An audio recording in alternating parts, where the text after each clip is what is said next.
Have you ever wondered what it's like to own your own business? Be your own boss?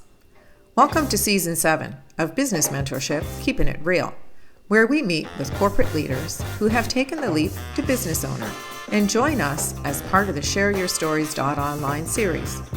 Hello, I'm Trish Tonak, and today we're going to meet a small business owner, celebrate their great idea, and introduce you to the person behind the logo. We invite you to sit back, relax, and enjoy the show.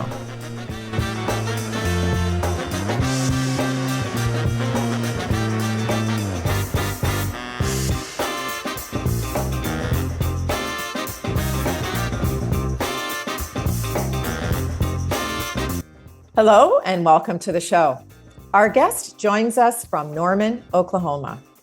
Amy Thurman is the founder of Polish the Mirror, a best-selling author, international keynote speaker, and thought leader on the transformative power of authenticity and holding space. She was named as one of the 5 resilient women rewriting the rules of business. Amy's going to share her story on entrepreneurship and give us a behind-the-scenes look into the life of a small business owner. And I'd like to welcome and introduce everyone to Amy. Hi, Trish. Thank you so much for having me. It's an honor to be here. You know, I've looked at the website and I absolutely loved the fact that you have a book called Polish the Mirror, and it's a coloring book for adults. It is. Now, as a best-selling author, tell us how that whole project came about. Sure. That's my second book. My first book is called Finding My Hero Within, and it's my journey of living 10 years with a broken neck that went undiagnosed for 6 months.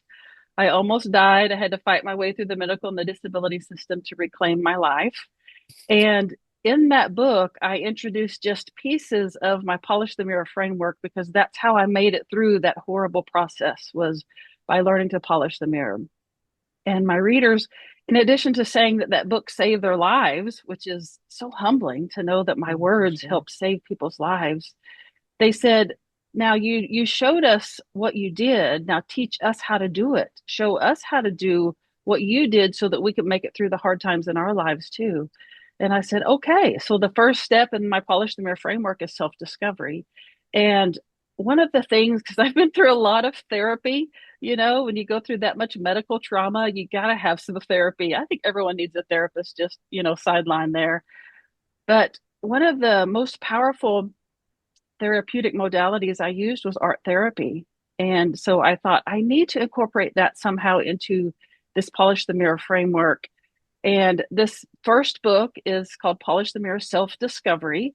It's a reflective coloring workbook that walks you through the self-discovery process. So each chapter includes a coloring page, workbook pages, journal entries, reflection questions, and activities to incorporate what you're learning into your life. So it's not just a regular coloring book. It's coloring with intention to uncover who you are beneath the noise, beneath the expectations, beneath the roles and the masks that you wear, to discover who you are beyond what you do. Because we're so accustomed to being related to what we do. Like, that's where we get our worth, is by what we do. But that's not really the case. It's all about who we are. And most of the time we don't even know who we are because we're so wrapped up in what we do. So that's the short version of what that book is about. I love the connection that you make between really understanding who we are and the work that we do that really defines, or that we feel defines, who we are. Because I relate with that and resonate with that so much, because I think the reasons why we go after certain jobs is because not just to learn skills, but to help build our confidence and create that persona that we feel we have to step into. I really appreciate the fact that you've incorporated art therapy into this book. Now, did you start as a child sort of doing art? Did you attend any art courses, or was this just something that came to you and helped with the de-stressing?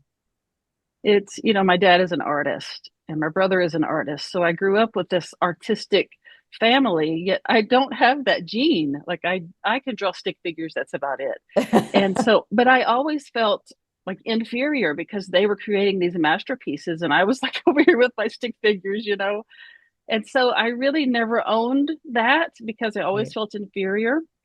But as I became an adult and started going through art therapy, I realized that there's so much more to it. Art is about interpretation. It's not about what what you draw. It's about how it's interpreted. And so I thought I'm just going to own this and Good it's for going to become a you. piece of me because that's one of the things I found when I went through my self-discovery process was that I actually like that, doing art. Right, It right. it is very comforting and I just thought I'm owning this and it doesn't matter what it looks like, it's my work and I'm going to love it.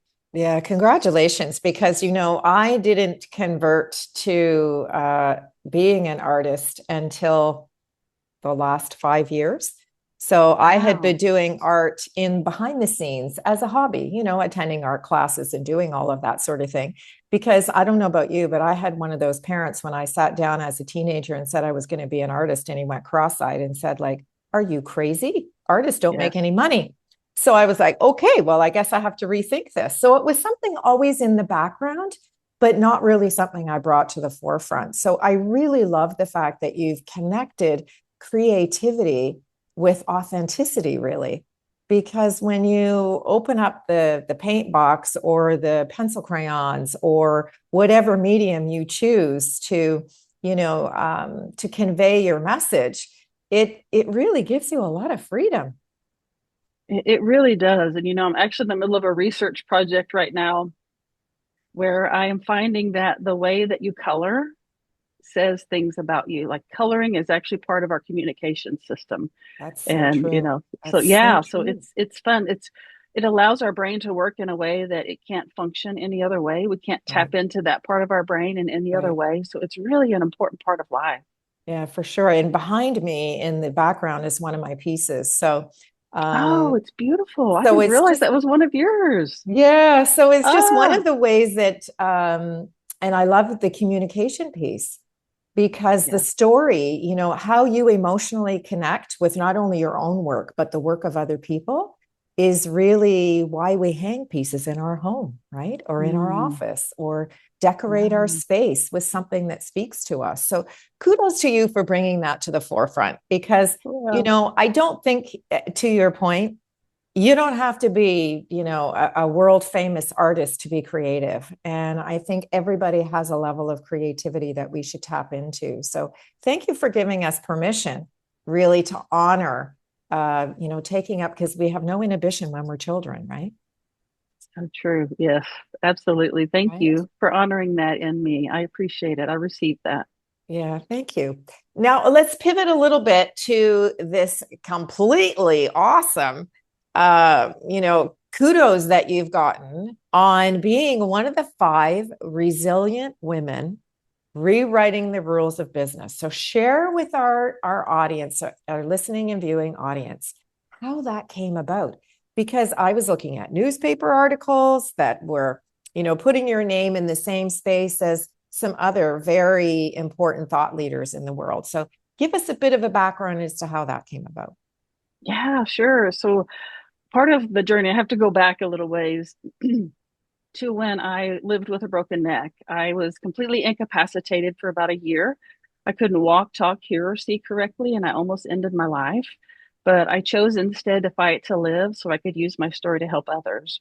And during that time, I was introduced to the wisdom of Rumi and a poem that goes like this: Ye who seek God apart, that which you seek, thou art. If you wish to seek the beloved's face, polish the mirror and gaze into that space. And that told me that every answer I seek can be found within, that I was looking in the wrong place for all of the answers. I was looking for validation externally outside of me, but I needed to turn that energy around and focus it on me. The knight in shining armor that I was waiting to come rescue me was found in my reflection in the mirror. So I created this polish the mirror brand because of this experience that I was going through. And my take on business is completely different than what you will see in most small businesses or most large businesses because I am all about authenticity. I listen to my soul. I have had people reach out that surprise me that they even know I exist and say, teach me how to do what you're doing. Teach me how to be as visible as you are and how to, do all of these things. And I said, I can't teach you. I, I follow my soul. Like I can come up and I do have a framework, but I really tune into who I am and do things the way that they're meant for me. So if I show you how to do what I did, it's not going to lead you on the path that you're meant to be on. So it really is a process of tuning in and figuring out who you are authentically and just honoring that and following that. And so that's how my business started. And I just organically connect with people. Like, I think it's because I am so authentic that people are drawn to me. They know that there's nothing fake about me. And that's how this came about. These articles that I've been featured in and a Times Square billboard and all of the things the crazy things that I've been able to do was people just reaching out to me and really loving my authentic energy and saying, we really think that you should be at this caliber, that, you should be aside with these people. And I just was just in shock and honored and so grateful to be featured in so many ways. And it is truly because I honor my soul. You know, what you're saying, I'm sure, is resonating with our viewing and listening audience, because I think we're all in a place of trying to reconnect with what truly matters. Mm-hmm. And, the consumerism of society and the capitalism that we live in is very valid and has a place, but it shouldn't be the driving force, in my opinion, to what gives us the energy that we pop out of bed in the morning and go, this is an awesome day. It's going to be great. Now, as a small business owner, there's the business side of the business, right? So we have this great product and service that we're taking out to the world and to the community that we serve, but there's still a very practical side to what it is that we have to do. And that is the dollars and cents and the processes that we build and all of those sorts of things that give us the freedom to pursue that excellence that we're sharing. If you had to sort of pinpoint one of the challenges that you had to overcome or a barrier that you had to break being a small business owner, what would that be? The first thing that comes to mind is that understanding that rest is productive. That I am such a driven person. I mean, you can't get to where I am without being a driven person. I'm such a driven person. And before the neck injury, I was working all the time. I rarely spent time with my family because that's where I got my sense of self-worth. So I never rested and I was always feeling burned out. But now I have come to understand that rest is part of the process. Rest is just as important as the work piece, that we can't recharge, we can't give what we don't have. And if we're not taking care of ourselves and resting, it's not going to go the way it's supposed to go. It's not going to be productive. It's not going to be the way that we expect it to be or envision it to be. And so the piece that I've had to overcome is really owning the productivity of rest and allowing myself to take time to just step away and honor that place in my life. And I know it's so hard when I say that to people. They're like, how do you do that and keep the business going? And this is what I say, because I do this every few months. I take a period where I just stop. I completely shut down everything. And I say, right. And what happens is, this is, what I want to share is that my most productive times, the times that I'm most abundant are the times when I'm resting. It makes no sense to our logical brains, right. But the things, what happens is we're opening space for things to come in that have been wanting to come into us, but we're resisting it because we're working so hard. Right. But when we step back and allow that space to open, it has space to come in. And it just baffles me how much I receive while I'm resting. It's really, really a cool process. That's a very, very poignant and powerful message to leave, not only with our viewing and listening audience, but to me, because I can share that, I've had burnout just like you. You don't feel productive unless you have 15 things on the go, right? It has to be multiple, right? We can't just concentrate on one thing. It has to be lots of things. Yes. But how did you get over the guilt? Because that's the first thing that comes to mind, I think. when we talk about rest and relaxation and honoring, a pause, taking a pause, the first thing that we think about is guilt. Oh my gosh, I can't do that because these people are depending on me, or I have to provide a service in that area. How do you turn the brain off from the guilt factor in order to take that deep breath and give yourself the privilege of the rest? That's such a great question because it is innately that's what our body does because we have trained our body that this is the way we're supposed to do things. We've got to Right. keep going and be doing something all the time. And when we just all of a sudden stop that, our brain is like, what are you doing? What are Yeah. you thinking? Like, Yeah. come on, get it together, Yeah. you This is know? not good. This is not Right? good. Yeah. What are you doing? Yeah. Yes. So I call it a sacred pause. And I have decided I make it at first I had to make it into a game. When that guilt would come in and I would say, my brain would say, what are you doing? Why aren't you doing this or that? Then I would say to my brain, literally, not out loud, but I would say, what if what we need now, I would thank it because I always thank my brain. It's doing that to protect me. It's doing that to help me. So I always say, thank you for trying to help me. Thank you for doing your part to take care of me and my body. But what Right. if we just take a break and we rest? What if what the my body needs right now is just a little rest? What if the thing that you're trying to get me to do, well, I will be able to do it even better if I just take a break. And it's like Right. I treat my brain like a child almost, It like a defies little logic, kid. though, right? Right? Yes. Yeah. Yes. It And defies so it's logic. it's essentially tricking your brain or really retraining. I think that's what it is just Right. retraining your brain to see things from a different perspective. And it's not easy. I'm not going to say that it's simple, No. but it's not easy and it It does take sounds time. simple. Yeah, it sounds simple, Yeah. but it's definitely not. Walk us through a day or a period of time for that rest. Do you go on a holiday? Do you just, do you immerse yourself in fitness? Do you cook? Do you, take more walks in nature? There's got to be, because we're so process driven.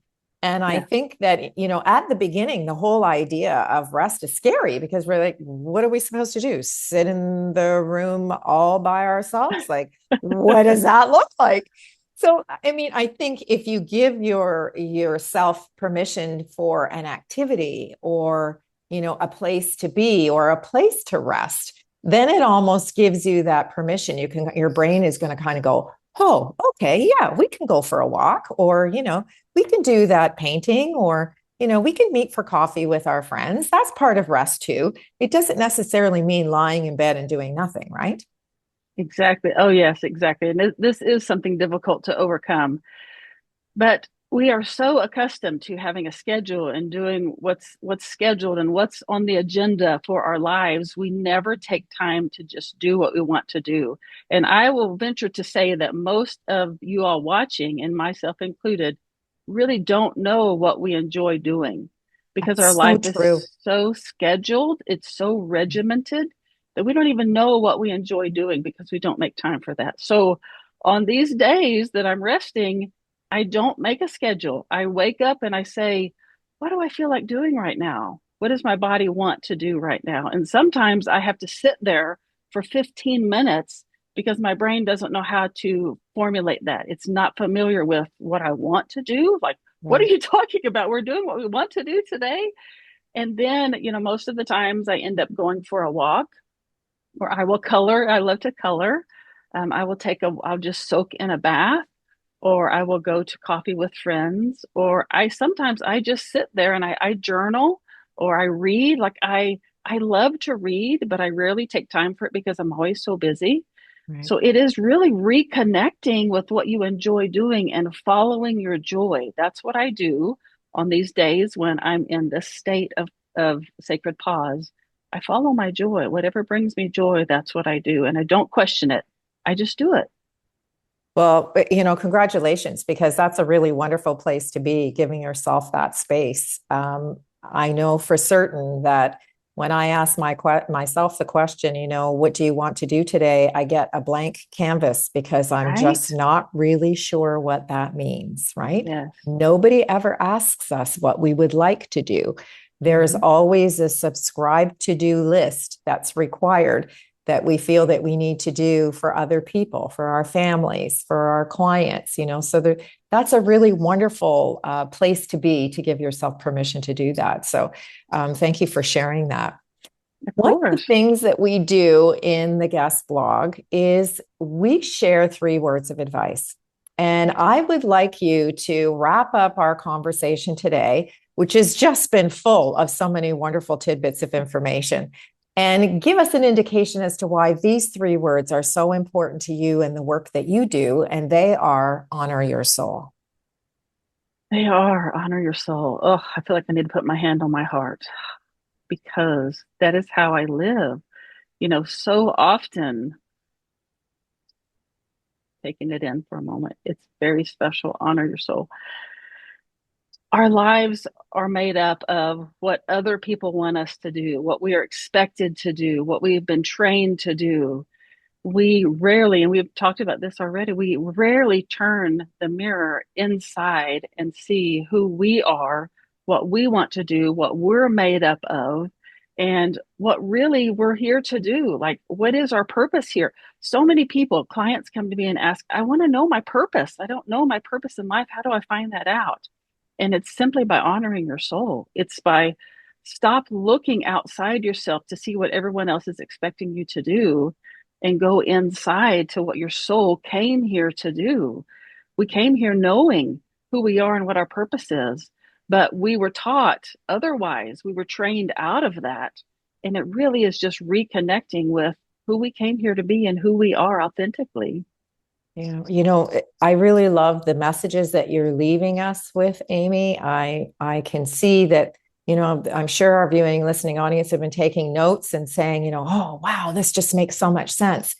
And I'd really like to thank you for joining us and giving us insight into not only your business journey, but the methodology and purpose of the work that you're doing. So thank you so much for joining all of us today and sharing your expertise. You're so welcome. I'm just so grateful to be here and be able to share more of this with the world. It's been life-changing for me, and I'm just truly grateful. Well, thank you. To you, our viewing and listening audience, I'd like to thank you for tuning in for this edition of Keeping It Real. And I'd like to send my personal thanks to all of our sponsors for their ongoing support, and ask that you share and invite your friends and colleagues to subscribe to our show, Business Mentorship Keeping It Real, found on YouTube and your favorite podcast channel. Amy and I would like to thank you for joining us, and we look forward to meeting you next time when we meet another business owner and celebrate their great idea.